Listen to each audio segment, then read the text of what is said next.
বেদান্ত বাগীশকে শিক্ষা, সাধু সঙ্গ করো, কেউ আমার নয়, দাস ভাব।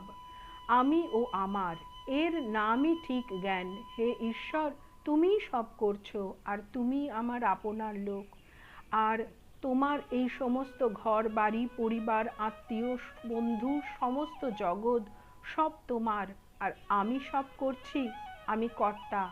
আমার ঘর বাড়ি পরিবার ছেলেপুলে বন্ধু বিষয় এসব অজ্ঞান। গুরু শিষ্যকে একথা বুঝাচ্ছিলেন, ঈশ্বর তোমার আপনার, আর কেউ আপনার নয়। শিষ্যকে বললে, আজ্ঞা মা পরিবার এরা তো খুব যত্ন করেন, না দেখলে অন্ধকার দেখেন, কত ভালোবাসেন।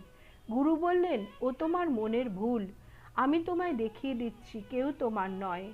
এই কটি ঔষধ বড়ি কয়টি তোমার কাছে রেখে দাও, তুমি বাড়িতে গিয়ে খেয়ে শুয়ে থাকো। লোকে মনে করবে তোমার দেহত্যাগ হয়ে গেছে, আমি সেই সময় গিয়ে পড়ব। শিষ্যটি তাই করলে, বাটিতে গিয়ে বড়ি কটি খেয়ে অচৈতন্য হয়ে পড়ে রহিল।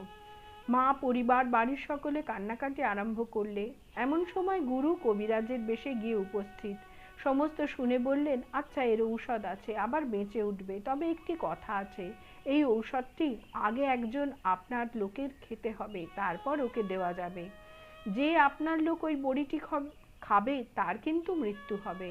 তা এখানে কি ওর মা পরিবার এরা তো সবাই আছেন, একজন না একজন কেউ খাবে, সন্দেহ নাই, তাহলেই ছেলেটি বেঁচে উঠবে।